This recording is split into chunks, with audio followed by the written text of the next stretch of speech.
اعوذ باللہ من الشیطان الرجیم بسم اللہ الرحمن الرحیم۔ اللہ کے بابرکت نام کے ساتھ شروع کرتا ہوں جو دلوں کے حال بہتر جانتا ہے۔ میری طرف سے دیکھتی آنکھوں سنتے کانوں سب کو السلام علیکم ورحمۃ اللہ وبرکاتہ۔ لاکھوں کروڑوں درود و سلام آقائے دو عالم خاتم النبیین حضرت محمد مصطفیٰ صلی اللہ علیہ وآلہ وسلم پہ، آپ کی آل پاک پہ، صحابہ کرام پہ، اولیاء کرام پہ۔ درود و سلام کے بعد عرض یہ ہے کہ آج کا میرا موضوع ہے باپ کی طرح عمران کے دونوں بیٹوں کا یو ٹرن، اس پہ بات ہوگی۔ اور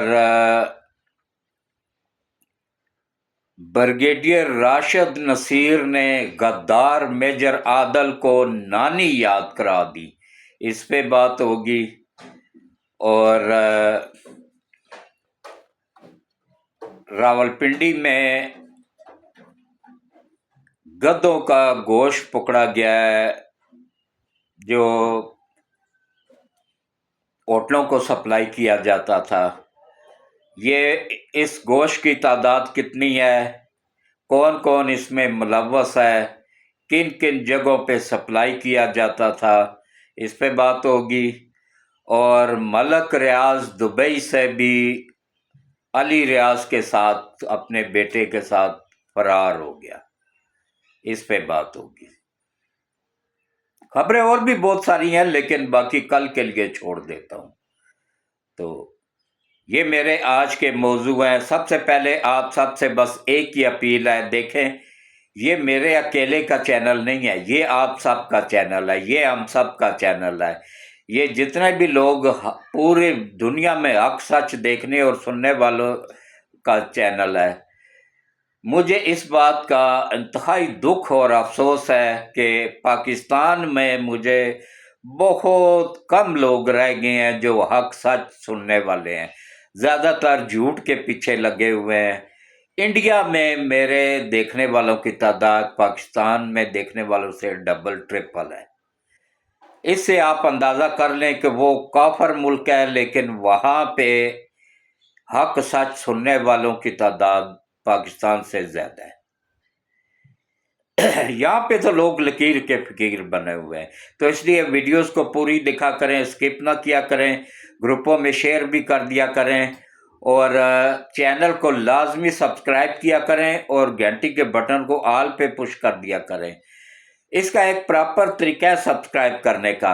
پہلے 2 منٹ 3 منٹ تک ویڈیو دیکھیں، اس کے بعد چینل کو اس کے بعد لائک کریں، کامنٹس کریں، اور پھر چینل کو سبسکرائب کریں اور گھنٹی کے بٹن کو آل پہ پش کر دیں۔ انشاءاللہ آپ روس کبھی بھی نہیں ہوگے یا آپ کو کمپیوٹر ڈیلیٹ نہیں کرے گا۔ پراپر طریقہ اس کا یہی ہے۔ تو کوشش کریں زیادہ سے زیادہ لوگوں کو چینل سبسکرائب کروائیں، گھنٹی کے بٹن کو آل پہ پش کر دیں۔ اور اب آپ آ جائیں جناب وقت ضائع کیے بغیر اصل موضوع کی طرف۔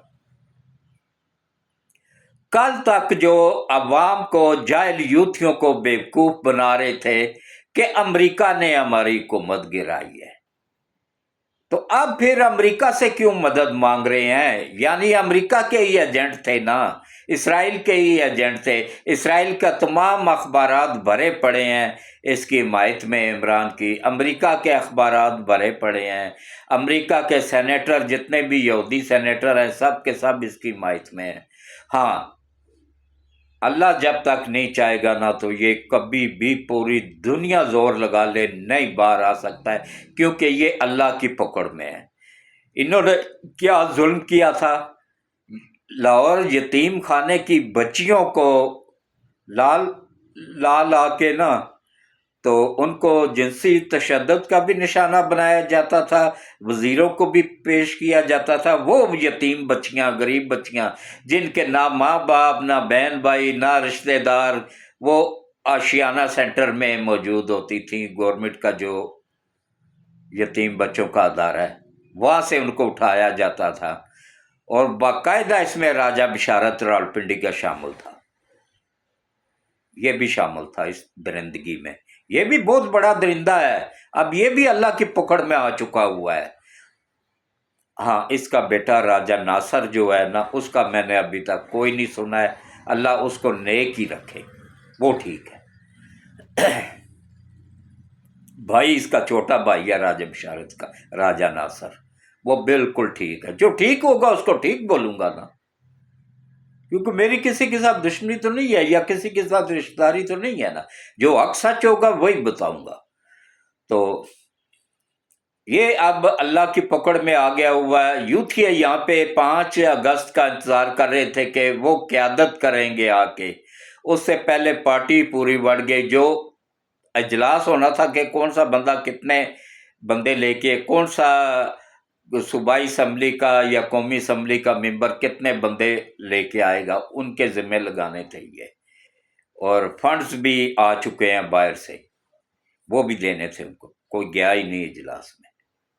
اب لوگوں کو پتہ چل گیا کہ یہ ملک کے وفادار نہیں ہے، یہ غدار لوگ ہیں، غدار جماعت ہے، اور یہ سیاسی جماعت ہے بھی نہیں ہے، یہ ایک فتنہ ہے، فتنہ قادیانیت، اس میں 99% قادیانی ہے، جن کا ہمارا آئین کہتا ہے کہ کافر ہے۔ تو کافروں کی جماعت کو کوئی کافر ہی سپورٹ کرے گا، مسلمان تو ہرگز نہیں کرے گا۔ تو آپ دیکھیں کس طریقے سے انہوں نے یو ٹرن لیا، پہلے وہاں سے چلے کہ ٹرمپ سے مل کے گارنٹی لیں گے کہ بھائی ہمیں وہاں پہ کوئی گرفتار نہ کرے، ہماری سیکورٹی کا پورا بندوبست کیا جائے۔ وہ تو خیر KPK کی پولیس بھی کر سکتی تھی، لیکن وہ چاہتے تھے کہ امریکہ جوابداری لے۔ وہ کہتے ہیں نا وَتُعِزُّ مَن تَشَاءُ وَتُذِلُّ مَن تَشَاءُ، جس کو اللہ عزت دینا چاہے پوری دنیا مل کے اس کو بے عزت نہیں کر سکتی ہے، اور جس کو اللہ ذلیل کرنا چاہے پوری دنیا مل کے بھی اس کو عزت نہیں دے سکتی ہے۔ ان کو وہاں پہ کسی نے گھاس ہی نہیں ڈالی، کوئی ٹرمپ حکومت کا کوئی وزیر تک ان سے ملنے نہیں آیا۔ یہودیوں سے مل کے نا تو یو ٹرن لیا اور فوراً واپس چلے گئے۔ میرے تمام ولاگ اٹھا کے دیکھ لیں، میں واحد یوٹیوبر تھا جس نے یہ کہا تھا کہ یہ نہیں آئیں گے، باقی سب کہہ رہے تھے جی آئیں گے آئیں گے آئیں گے۔ اب دیکھ لیں اللہ نے ان سفید بالوں کی عزت رکھی ہے۔ اسی لیے میں کہتا ہوں نا کہ حق سچ بولا کرو تاکہ کل شرمندہ نہ ہونا پڑے۔ وہ بالکل نہیں آ رہے ہیں، کوئی یہ 5 تاریخ کو نہیں ہوگا، کوئی عوام باہر نہیں نکلے گی، کیونکہ جو نکلے گا وہ اپنا حشر دیکھ لے 9 مئی والوں کا، یہ سوچ کے نکلے۔ کسی نے بھی ان کے ماں باپ بہن بھائی وہ اپنے مکانات تک زمینیں تک بیچ کے ان کی ضمانتوں کے لیے کوشش کر رہے ہیں، لیکن نہیں ہو رہی ہیں۔ آج تک پارٹی میں سے PTI میں سے کسی نے ورکروں کے لیے آواز اٹھائی ہو تو بتائیں۔ یاسمین راشد کے لیے یہ آوازیں اٹھا رہے ہیں، وہ اپنے لیڈروں کے لیے آوازیں اٹھا رہے ہیں، عمران کے لیے آوازیں اٹھا رہے ہیں۔ کسی ورکر کا کوئی خیال نہیں ہے کسی کو، بلکہ الٹا اس کو مار کے نا، وہ لاہور میں جو مار کے نا، تو اب اس کا بھی بیان آ گیا کہ ہمیں یاسمین راشد نے کہا تھا، وہ بھی کیس اس پہ پڑنے والا ہے کہ ہمیں لاش چاہیے۔ وہ ذلِ شاہ کو جو مارا تھا اور الزام پنجاب پولیس پہ لگا دیا تھا، وہ CCTV کیمروں نے سب راز اگل دیا ہے کہ ان کی گاڑی PTI کے لوگوں کی گاڑی MPA کی گاڑی تھی، لاہور کے ایک MPA اس کی گاڑی تھی، اس میں اس نے وہ تو بچ گیا، اس نے ڈرائیور کو پھنسا دیا ہے کہ یہ چلا رہا تھا، میں تھا ہی نہیں گاڑی میں۔ اس نے مدعی خود کو کیسے بچاتے ہیں یہ لوگ۔ تو کوئی احتجاج نہیں ہوگا، جو باہر نکلے گا وہ یہ سوچ سمجھ کے نکلے کہ اب بچنے کا کوئی چانس نہیں ہے، ان کے ساتھ بڑی سختی کے ساتھ نپٹا جائے گا، اب کوئی لحاظ نہیں، نہ ان کا اب وہ اللہ اس کی نسلوں کو بھی تباہ کرے، ثاقب ناصور بیٹھا ہوا ہے، اور نہ ہی وہ غدار بیٹھا ہوا ہے اس کے بعد جو آیا تھا بندیال، جو بیوی کے کہنے پہ، ساس کے کہنے پہ فیصلہ کرتا تھا۔ اللہ اس کی نسلوں کو بھی تباہ کرے کہ ان لوگوں نے اس